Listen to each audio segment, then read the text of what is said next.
నిండు మనసులు సీరియల్ జరిగింది 3 ఎపిసోడ్‌లయినా కూడా చాలా ఇంట్రెస్టింగ్‌గా మారిపోయింది ఫస్ట్ నుంచే. అయితే సిద్ధార్థ్, ప్రేరణల మధ్య గొడవ అంటే ఆ గొడవకు కూడా కారణం ఏంటి అంటే కామన్ ఫ్రెండ్ వల్ల వీళ్ళిద్దరికీ గొడవ జరుగుతుంది. పెళ్లిలో పెళ్ళికొడుకు సిద్ధార్థ్ అనుకోని అనరాని మాటలైతే ప్రేరణ అనడం జరుగుతుంది. "మీ అమ్మానాన్నలు నిన్ను నార్మల్‌గా కన్నట్లేదు. అందుకే వాళ్ళ వాల్యూ నీకు తెలియడం లేదు. అమ్మంటే, నానంటే అస్సలు కొంచెం కూడా వాల్యూ లేకుండా మాట్లాడుతున్నావని" ఒక నెగెటివ్ ఇంప్రెషన్ అయితే సిద్ధార్థ్ మీద పడిపోయింది. ఆ గొడవ పక్కన పెడితే ఈరోజు ప్రోమోలో అయితే సిద్ధార్థ్, ప్రేరణ ఎదురుపడతారు. అది కూడా ప్రేరణ వాళ్ళ అమ్మా, నాన్న పెళ్లి రోజు ఫంక్షన్‌లో. "ఓహో! ఇది పెళ్లి భోజనం కాదండి. ఇది మా అమ్మా, నాన్నల పెళ్లి రోజుకి మేము పెడుతున్న భోజనాలు ఫ్రీగా తినడానికొచ్చేసావా" అంటే ఆ మాటకి చాలా కోపమైపోతాడు సిద్ధార్థ్.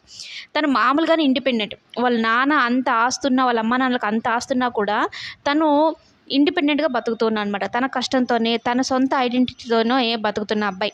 ఇక ప్రేరణ మాటలకు కోపమొచ్చి డబ్బులు తీసుకొచ్చి ఆడ పెడతాడు. "నేను తిన్న ప్లేట్ మీల్స్ కోసం నీతో క్లాసులు ఇప్పించుకోవాల్సిన అవసరం నాకు లేదు. నేనేది ఫ్రీగా తీసుకునే అలవాటు కూడా నాకు లేదు" అంటూ డబ్బులైతే పెడతాడనమాట. "మేమిక్కడ ఫ్రీ భోజనాలు పెట్టడం లేదండి. అలాగే ఆ భోజనాలు అమ్ముకోవడం లేదు. మీరెందుకు ఇలా మాట్లాడుతున్నారు" అంటూ ప్రేరణ కూడా సిద్ధార్థ్‌తో గొడవ పడుతుంది. ఇద్దరి మధ్య మొదలైన ఈ గొడవ ప్రేమగా ఎలా మారుతుంది అనేదే సీరియల్.